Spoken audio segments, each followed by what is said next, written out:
23শে জুলাই মঙ্গলবার পশ্চিম বর্ধমানে শিক্ষা সংক্রান্ত সামগ্রিক কিছু সমস্যা নিয়ে প্রেস কনফারেন্স করা হয়। ফাইট ফর মাদার টাং, যা দিসম আদিবাসী গাঁওতার একটি শাখা সংগঠনের পক্ষ থেকে সামাজিক গণসংগঠন হিসেবে দীর্ঘদিন ধরে আদিবাসী সমাজের শিক্ষা প্রসার এবং মাতৃভাষা সাঁওতালিতে অলিখিতি লিপির মাধ্যমে শিক্ষা প্রদানের ব্যাপারে কাজ করে চলেছে। পশ্চিম বর্ধমানের রানীগঞ্জ টিডিবি কলেজে স্নাতক স্তরে দীর্ঘদিন ধরে সাঁওতালি বিভাগ চালু করার দাবিতে আন্দোলন চলছে। 2023-24 শিক্ষাবর্ষে সাঁওতালি বিভাগ চালু করার কথা হলেও তা চালু করা হয়নি, যার জন্য 2024-25 শিক্ষাবর্ষে 28শে জুন একটি ডেপুটেশনের মাধ্যমে কলেজ কর্তৃপক্ষের সাথে আলোচনার মাধ্যমে সাঁওতালি বিভাগ চালু করার বিষয়ে আলোচনা করা হয়। কিন্তু সেই বৈঠকে কোনো সমাধান সূত্র কলেজ কর্তৃপক্ষ বের না করতে পারায় গত 8ই জুন থেকে কলেজের গেটের সামনে অনির্দিষ্টকালীন অবস্থান, বিক্ষোভ ও অনশন শুরু করা হয়। প্রশাসন ও শিক্ষা দপ্তরের কাছে অনুরোধ জানানো হয় যাতে যত দ্রুত সম্ভব এই শিক্ষা সংক্রান্ত সমস্যাগুলি সমাধান করা হোক। এই প্রেস কনফারেন্সে উপস্থিত ছিলেন সেক্রেটারি রবীন শোভেন, প্রেসিডেন্ট লাবণ হাঁসদা, ভুবন মান্ডি, সাইলামান মান্ডি, সীমা মান্ডি, রূপধান বাস্কে এবং আরও অন্যান্য ব্যক্তিগণেরা।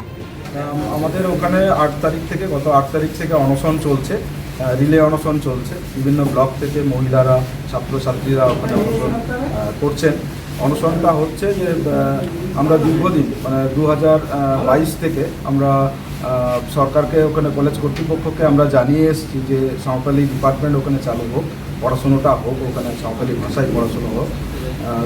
এবং 2023-এ একটা আশ্বাস পাওয়া গেছিলো এবং বলা হয়েছিল যে ওখানে চালু হবে, সমস্ত চালু করার জন্য তোড়জোড়ও হয়েছিল। 2023 শিক্ষাবর্ষ থেকে সাঁওতালি ভাষায় পড়াশোনা পঠন পাঠনটা শুরু হওয়ার কথা ছিল এবং সেই অনুযায়ী 120 জনকে ইন্টারভিউ ডাকা হয়েছিল সাঁওতালি ডিপার্টমেন্টের সাঁওতালি ভাষায় প্রফেসর হওয়ার জন্য, এবং 3 জন সিলেক্টও হয়েছে। সেই কোনো কারণে এখনও অবধি সেটা চালু করেননি সে কলেজ কর্তৃপক্ষ। আমরা বহুবার চিঠি দিয়েছি, অন্যান্য গণসংগঠনগুলো চিঠি দিয়েছে, তারপরেও চালু যখন হয়নি, আমরা গত মাসের 28 তারিখে একটা বড় সমাবেশ করেছিলাম কলেজের গেটের সামনে। তারপরে আমরা বলেছিলাম যে যদি সরকার চালু না করে বা ওখানে কলেজ কর্তৃপক্ষ না চালু করে তাহলে আমরা কিন্তু অনশনে বসব।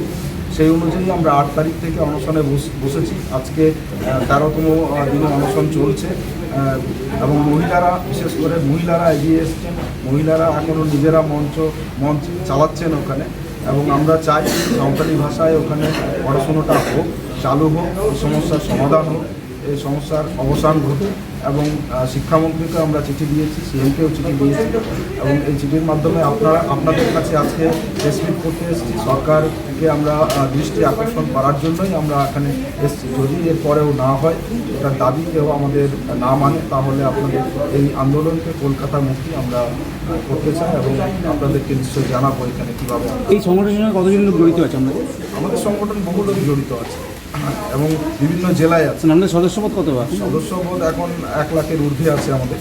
এখন পশ্চিম বর্ধমান আছে, পূর্ব বর্ধমান আছে, বীরভূম আছে, পুরুলিয়া আছে, বাঁকুড়া আছে, এবং এটা 2010 থেকে আমরা বিভিন্ন দাবি দাওয়াগুলোকে নিয়ে, আদিবাসীদের দাবি দাওয়াগুলোকে নিয়ে আমরা লড়াই করে আসছি। এতদিন সময় লাগছে কি কোনো কিছু আমরা বাধা সৃষ্টি হচ্ছে কেন?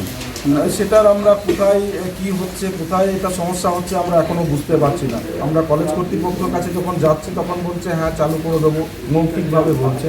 সেটা গত 2023-এও বলেছিল, গত বছরও বলেছিল, এবছরও সেম একইভাবেই বলছে। সেই কারণে আমরা অনশনটা ওঠাচ্ছি। সরকারি কলেজ, সরকারি কি আমরা আমাদের রাজ্য সরকার কিছু জানিয়েছেন? রাজ্য সরকারের সঙ্গে আমরা বসেছিলাম, সেখানে বিধায়ক ছিলেন এবং বিডিও এসেছিলেন, লোকাল থানার বড়বাবু ছিলেন। আমরা আলোচনা করেছিলাম, সে একই কথাই বলছে আমরা চালু করব, কিন্তু কবে করবে তার উত্তর চালু। আলোচনায় বসেছি আমরা 9 তারিখে বসেছিলাম, এই মাসেরই 9 তারিখে বসেছিলাম, জুলাই মাসের 9 তারিখ। তাহলে এটা আমরা চিন্তা করলেন কি 9 তারিখে বসার পরে এটাই বলছে যে আমরা চালু করে দেবো, এই বছর থেকেই চালু করে দেবো, যেটা গত বছর বলেছিল সেই সেমই বলছে। সেই কারণে অনশনটা ওঠেনি, চলছে এখন অনশন।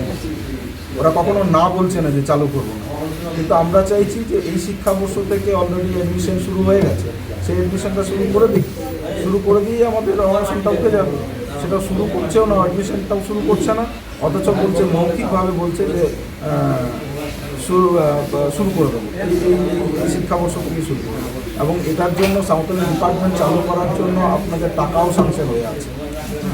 5 লাখ টাকা প্রথমে স্যাংশন হয়েছিল, সেই 5 লাখ টাকা কোথায় গেল আমরাও নিজেরা। আমরা কলকাতা প্রেস ক্লাব থেকে শুভ ঘোষের রিপোর্ট, চেতনা বার্তা, জেগে থাকে জাগিয়ে রাখে।